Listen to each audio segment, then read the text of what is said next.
ধানমন্ডি ৩২ নম্বরে এই মুহূর্তে ভুরি ভোজের আয়োজন চলছে। এখানে আমরা দেখছি পেঁয়াজ, রসুন, আদা সহ অন্যান্য যেসব নিত্য প্রয়োজনীয় পণ্য সেগুলো কাটছে এবং অনেকেই কাজ করছে এখানে। মূলত আজকে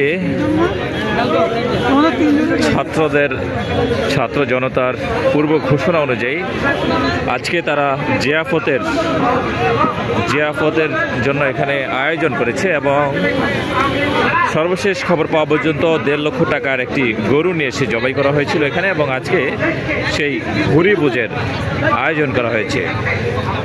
পুরো ধানমন্ডি ৩২ নম্বরে হাজার হাজার মানুষ গতকাল থেকে আজকে ধানমন্ডি ৩২-এর বঙ্গবন্ধুর যে বাড়ি ছিল সেটি উচ্ছেদের পর আজকে অনেক মানুষ এখানে জমায়েত হয়েছে।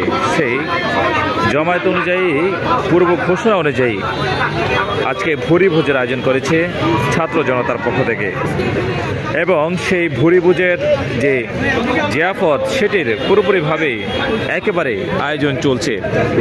যেখানে আওয়ামী লীগের নেতাকর্মীরা সে ফুল দিয়ে বরণ করত সেখানে এসে মূলত সেই জায়গার মধ্যেই ভুরি ভোজ চলছে এবং আমরা দেখছি যে পুরো ভুরি ভোজ জুড়েই সাধারণ মানুষ যারা রয়েছেন এবং যারা ছাত্র জনতা রয়েছেন তাদের মধ্যে একটি উৎসুক জনতার মধ্যে আনন্দ উদ্দীপনা কাজ করছে।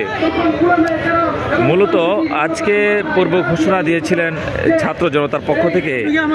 আজকে পুরোপুরিভাবেই এই ছাত্র জনতারা শেখ হাসিনার জানাজা শেষে তারা একটি ভুরি ভোজের আয়োজন করবে, সে অনুযায়ী আজকে তারা এই ভুরি ভোজের আয়োজন করেছে এবং সেই ভুরি ভোজের আয়োজন চলছে পুরোপুরিভাবে।